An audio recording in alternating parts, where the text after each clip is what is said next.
When ABS arrived at the site, men of the construction firm handling the project were seen stone pitching some of the culverts, while stone pitching of some of the culverts have been completed. The road has 7 culverts, 4 box culverts, a roundabout, and has a spur to northern axis of the Enugwu-Onitsha Express Road. The road has been asphalted from Nkwo axis of the road through Urukpaleke, Obago-Osile, up to about half kilometer towards the Enugwu-Onitsha Express Road, where one lane of the road has been asphalted.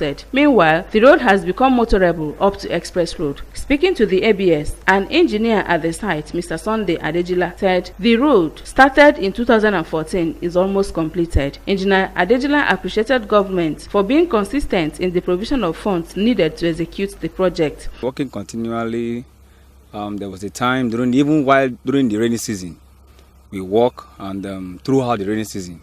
Then we were doing the gutter, the drainage, the covert, and then some other things that are involved. We have completed the asphalt section now.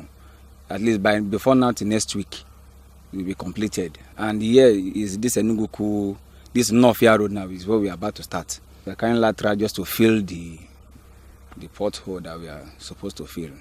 A road user, Mr. Friday Eze, expressed happiness over the state of the road now, as he said that the road has eased traffic from Anambra to Enugwu-Ukwu, as anybody going to Abagana, Ifitedunu, Ezeowele, among others, do not have to pass through Anambra. The spur to Northia will commence soon.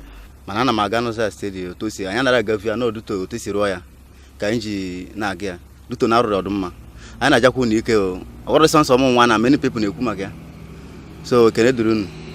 Okay, Governor Obiano, on a try. I want to say bass, no quibbles on our Rocomo, no Yamanaro. What a sauce ever.